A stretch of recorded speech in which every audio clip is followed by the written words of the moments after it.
Hey, before we jump in, if you like what you hear on the podcast, check out our free Substack newsletter, The Sober Friends Dispatch. It's a weekly dose of real talk, stories from the sober life, and a little extra support between episodes.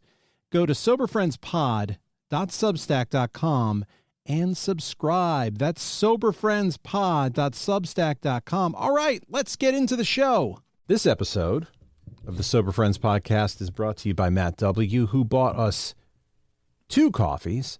Matt said, thank you for all your efforts to help out those who need it. Matt, we love it. This helps pay for the bills. There are expenses that we have, like the recording and the hosting and the website and all this stuff. So people like Matt help keep this in the air of the new guy and gal. If you find value in this show, well, give back for what the value you see is at buymeacoffee.com/soberfriendspod. That's what this is, the Sober Friends podcast. I'm Matt J. That guy over there is Steve. You can't see him, but trust me, he's over there. And we're going to talk a little bit about the role of the big book in recovery. Does the big book have a role in your recovery? We'll piss everybody off. No, it's a terrible book. It's too hard to read. Ignore it. All right, goodbye, everybody. It's a cult. Yeah, it's a cult. Now, the big book meetings are the cornerstone of my recovery. I like going over the literature, even though sometimes it gets boring after a while because I've heard the stories over and over and over and over and over again. But hearing the people afterwards is what I like. What is their interpretation? Yeah, me too. I mean, it's where, again, there's, today there's lots of opportunities that there weren't when I came in the first time, especially in 95. There were some, but it seemed to be the only solution for me at that time, back in 1995. And it's been the cornerstone of my recovery too. And I get a little bored with it. I get a little, it gets a little stale. It gets a little dated. All of those things are true when people are talking about it. I even buy into the fact that it's a little culty, right? So this, Yes. There's a little bit of that going on. We have esteemed leaders and all that stuff. So there is some of that. And I get it. People aren't wrong when they say some of those things, but it's how I got sober. And more than that, it's how I changed my life, right? And that's been the most significant thing for me. It's something that has given me the tools I need to deal with everyday life in a way that I have some peace and serenity. Not completely, right? Nothing's perfect, but I have some peace and serenity as life goes on for me. And those tools work for me. And then, like you said, you bring that into a group setting where you have lots of interpretations. Yep. And that's the beauty of it, right? Is that, listen, everything we read, everything we see, we interpret ourselves with our own brain and own mind. Everybody does it a bit differently.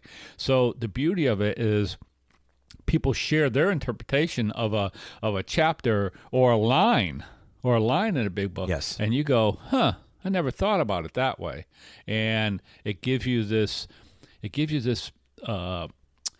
opportunity to look at something differently than you would if you were just doing it alone. So I'm going to wrap in, if you're brand new, what the big book actually is, what we're talking about. Sure.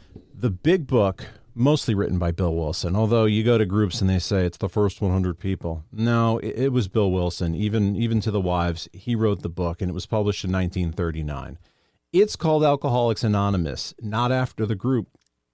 The groups are named after the book, and it's nicknamed the Big Book because there was thick paper in the original printing, so it was like a dictionary type thing.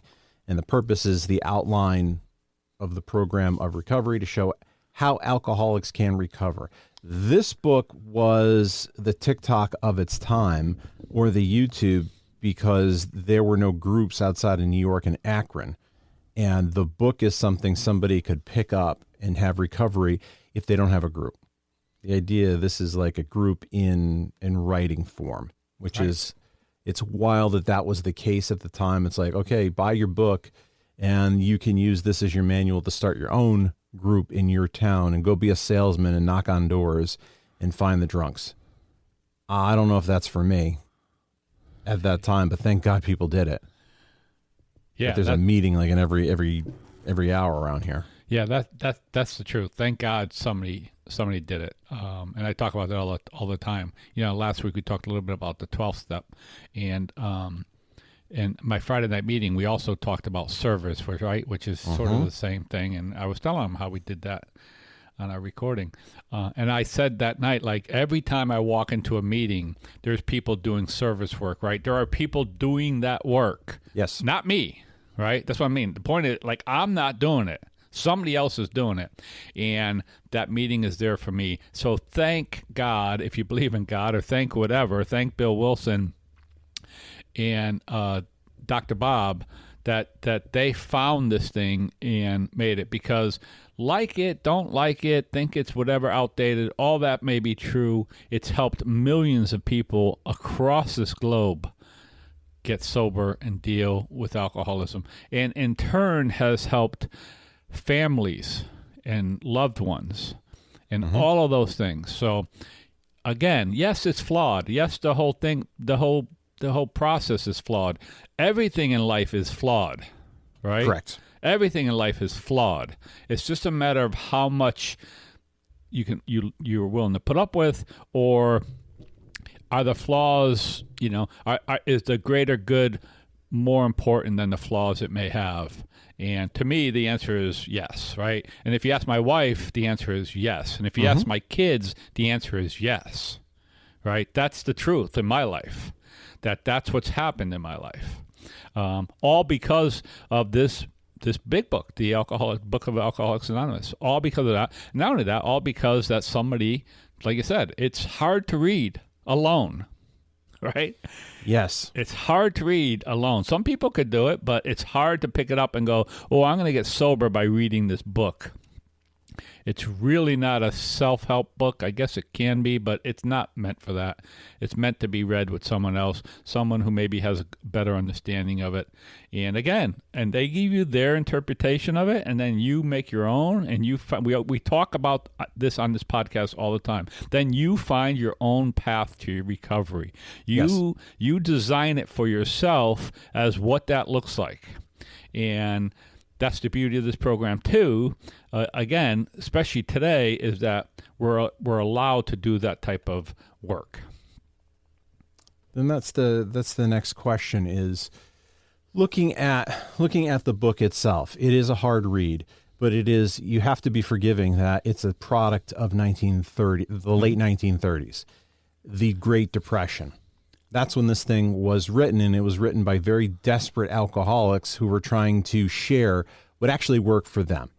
So you have to be forgiven of, wow, this writing is tough. The lingo was fine in the time, and you almost have to take some of the TikToks that are out there, put it in an archive, and then have somebody 75 years from now look at it. Right. There's going to be flaws, and there's going to be something that's said there that you look at and say, ooh, we've grown from that. That's not very politically correct. Right. And so you have to look at the book that way. You mentioned you don't read this by yourself, or it's tough to do by yourself. What was your path, or what do you do with sponsees with the book? Well, what I do with sponsees is I do what, and I've changed it a little bit, but I do what's been taught to me, is like when I take a sponsee and we go through the steps, right? Again, we're talking about a program here, a 12-step program, and we decide we're going to go through the steps. I'll tell you exactly what it is. First of all, whenever I get a sponsee who wants me to help them and take them through the steps, I'll tell you exactly what I do with them. We set up a time to meet every week. That's what we do. We pick a day. What's a good day for you? Wednesday at 4 o'clock, whatever that day is for both of us. Mm-hmm. And then I book that time for them, and I expect them to book that time for me. And then we meet, and we start going through that book chapter by chapter, step by step. And each chapter we read, or half a chapter, depending on how long it is and what we're talking about.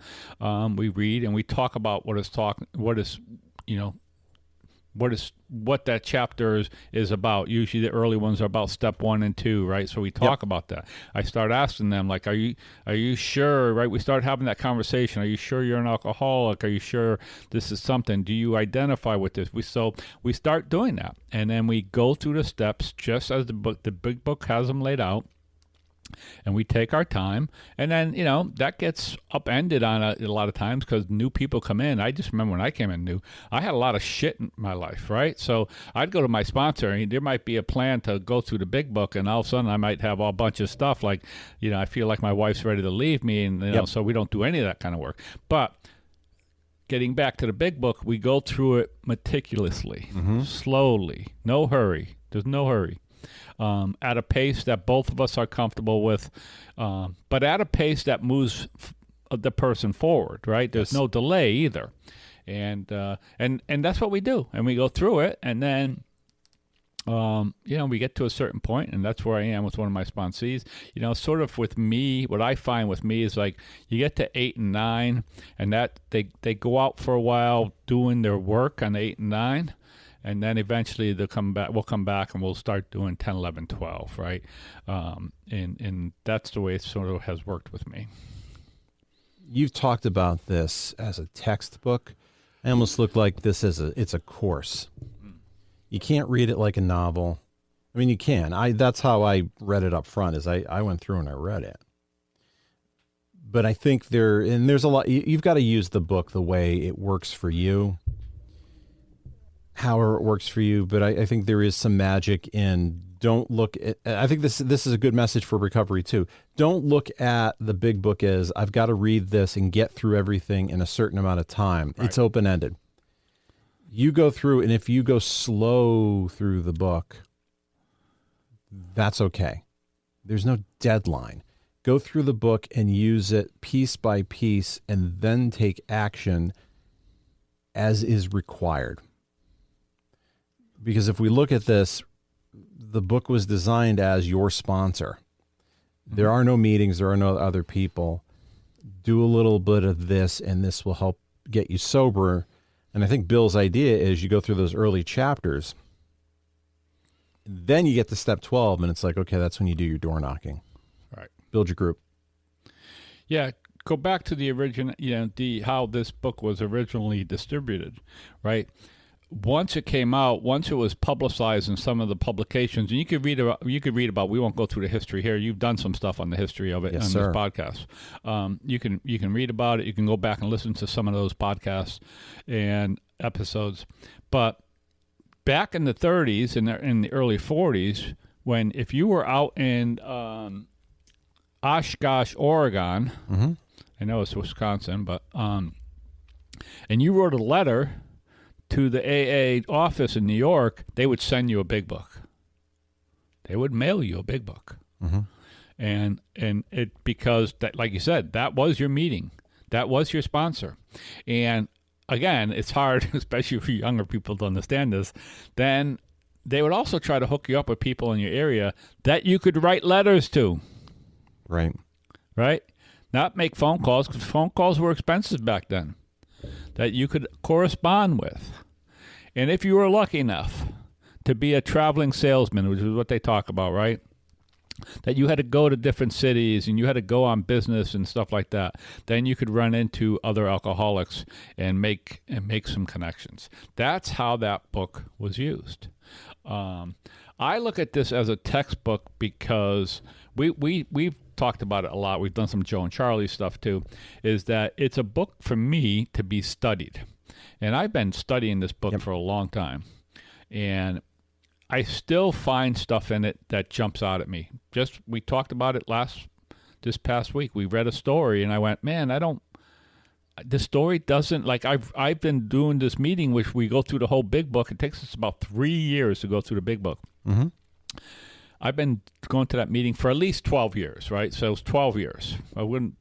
So that means I should have gone to that big book in its entirety 4 times. And yet I don't remember reading the story. I probably have. And it's so like this new stuff. And I found it to be a very powerful story. Yep. So it's like, I can still learn something. And this is the other final thing I'll say on some of that is that we have a friend, Edson, our buddy Edson, who has started to describe the steps. A lot of places you'll go into a room and they have all the different AA literature posters on the wall. And they'll show like a ladder climbing out of a hole, right? The steps get you out of the hole. Where our buddy Edson talks about the steps not being a ladder, but a circle. Really? Okay. And I love that, right? So when you go around, you don't stop. You don't get to the top of the ladder and stop. You start back over, right? 1, 2, 3. You get to 12. You go back to 1.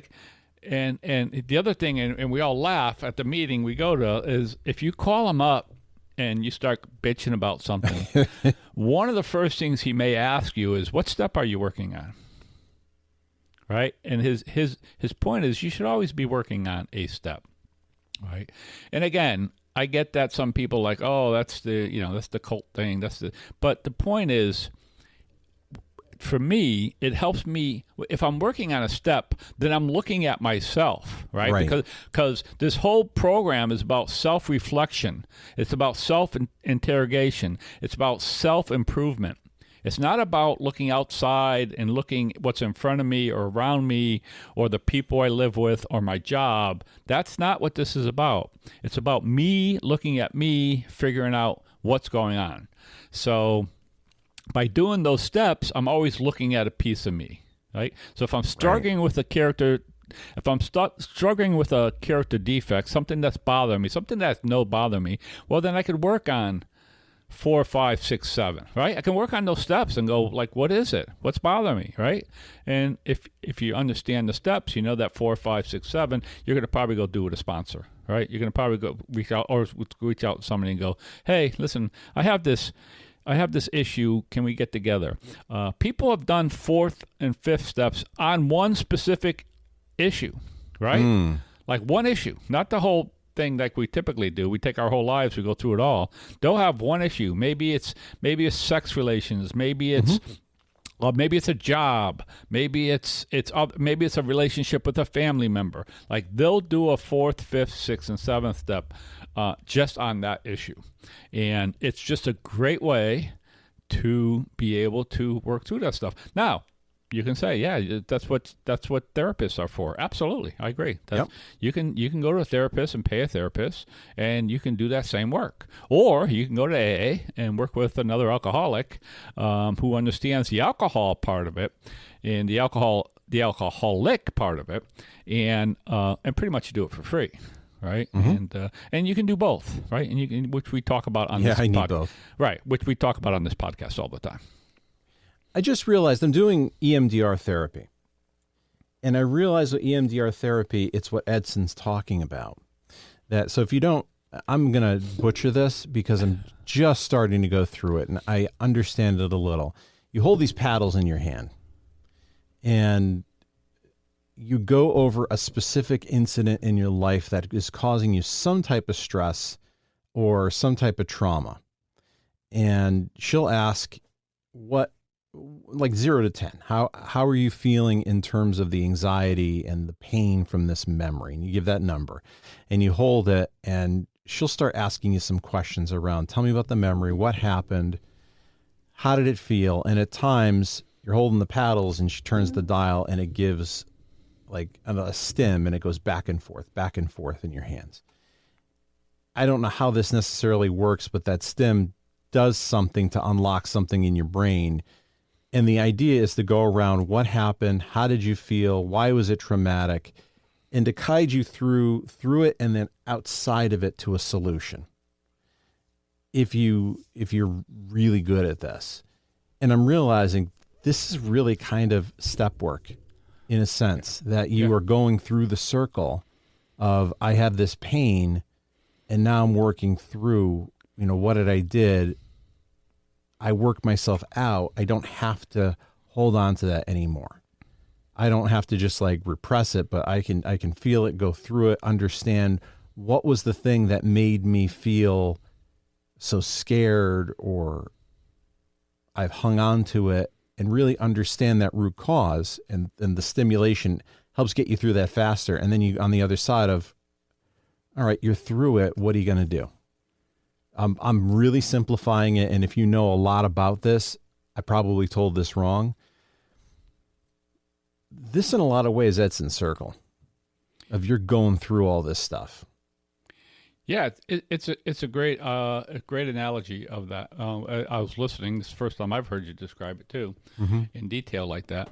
And I can see, because what we do in the steps and what you're doing in your therapy, I'm sure, is a little bit of identifying. Listen, I have this pain, right? You're identifying. Yes. I have this pain, right? Emotional pain of some type, whether it's a fear, whatever it might be. I have this pain, and I have those from my childhood, and most of those, and I mean this honestly, like I don't do the type of therapy, mainly because I don't have insurance to cover it. But I buried a lot of that, and I know that, right? Yes. Like I know that I buried a lot of that childhood pain that I've had. But in this case, you're talking about some type of pain, and then with the therapist or with AA, what we do is we identify it, and then we can look at like, well, what's that about? Like, why is that bothering me? What part did I have in that, right? And that's the question we ask in AA. Like, what was my part in that? Now, if we're talking about childhood stuff, there's probably not a lot of your parts and stuff like that. But it still works to some extent. You can identify it and go, well, what is it? And then you can, like I said, come to terms with it. Work through it. And go, wow, that was pretty shitty for that to happen to me.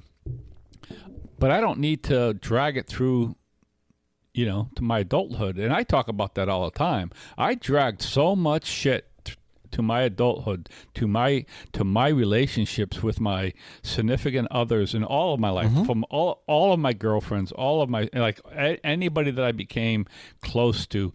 I dragged so much of my own shit, my childhood shit through that. I didn't even know, right? I didn't know I was dragging this stuff, but I did. And it just impacted all of that, all of those relationships. And for me, for this alcoholic, until I did the steps and I worked with another alcoholic, by using the big book is what we're talking about, by using that book and go through those steps, I wasn't able to figure any of that out.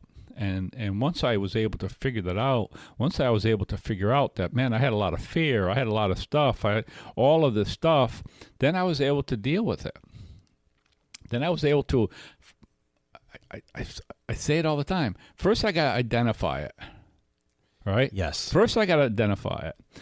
Then I got to notice that it's happening. Right? This is the way I deal with this stuff. Then I got to notice that it's happening. And then go, oh, that's happening again. Then I got to work on stopping it. It's like, that's the steps for me, right? I got to notice it. I got to acknowledge that it's going on. And then I got to say, okay, do I want to change that behavior or not? And if I do, then I got to start working on it. And I've been able to control a lot of really, really bad behaviors through that process for myself, that some of them don't impact my relationships anymore, especially on a regular basis, maybe still on an occasional basis. But it takes work for me. And just like therapy, you go every week or every 2 weeks or every month, whatever your schedule is for therapy, it takes work. And yes, it does. For me, that work is done through the program, through going to meetings, and when I need it, through a really detailed look at the big book of Alcoholics Anonymous and the steps of how that works. Because my biggest issue since I was 15 years old was the fact that I used alcohol to numb all of these things that I'm talking about. Oh, yeah.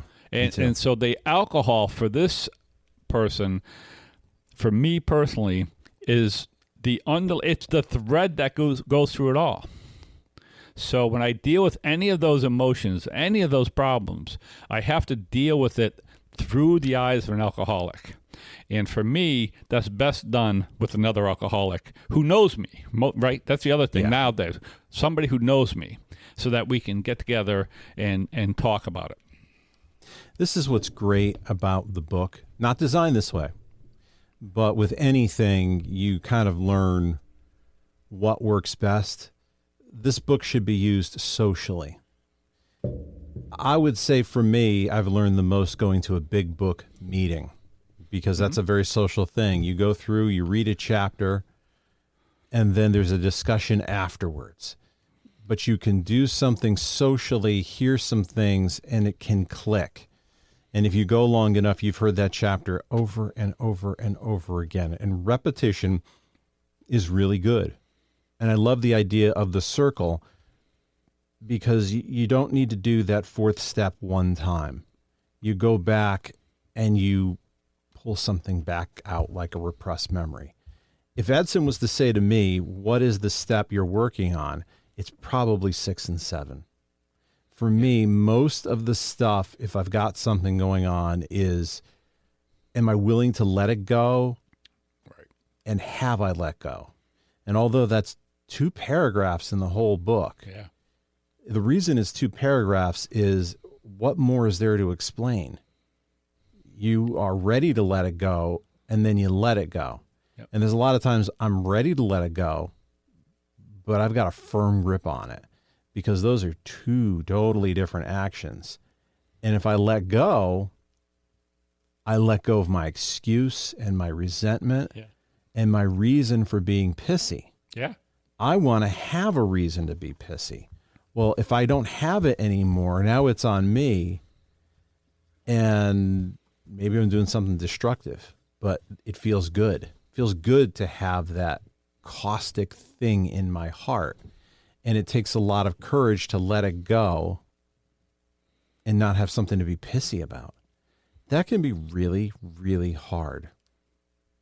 It is hard for some of us. It was extremely hard for me.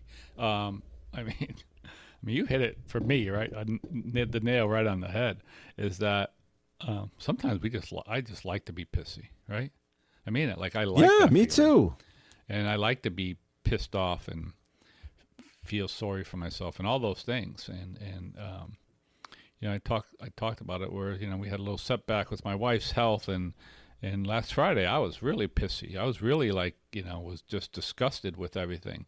And the nice thing was, I didn't act out. I wasn't mean to my wife, but I needed to sit and stew for 24 or 48 hours before I was able to walk through it. And that's the difference. Like, I first of all, I identified it. I'm like, I know I know what's going on, and I'm not going to act badly because I'm feeling this way. But, I just needed to sit in it for a while. So it's great when we're able to identify that. It's great when I know, do I want to sit with those feelings? Do I want to sit and be pissy like that? Do I want to sit and be angry like that on a regular basis? Absolutely not. Absolutely not. It doesn't do anything, right? My blood pressure goes up. I get all stressed out. None of that's good. Although I don't mind being pissy when I'm going out for a run or a workout. Like, sometimes when I'm pissed off like that for some reason, I'll just go beat myself up with a workout. And I do use it sometimes.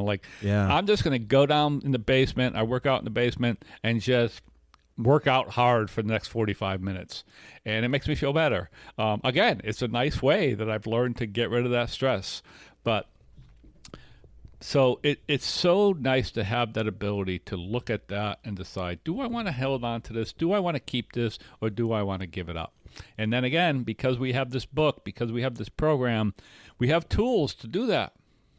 We have tools to work on it and give it up. And it becomes up to us whether we want to do that or not want to do that. And I try to do it more often than not. If you are interested, Steve talked about it. I went through every chapter, the first 164, to kind of break down what the book is saying, and then I read it in audiobook form. Did this a few years ago, and I probably spent a year and a half doing some research on writing the big book to do this. So that's the source material. Hard. My interpretation of what I tried to scholarly read at a high level, but I think helpful for people. There's a lot more we could go into on this. I didn't even talk about the stories at the end of the book, which maybe that's a show in and of itself. Yeah, probably is. I'd love to hear from you, Matt at soberfriendspod.com.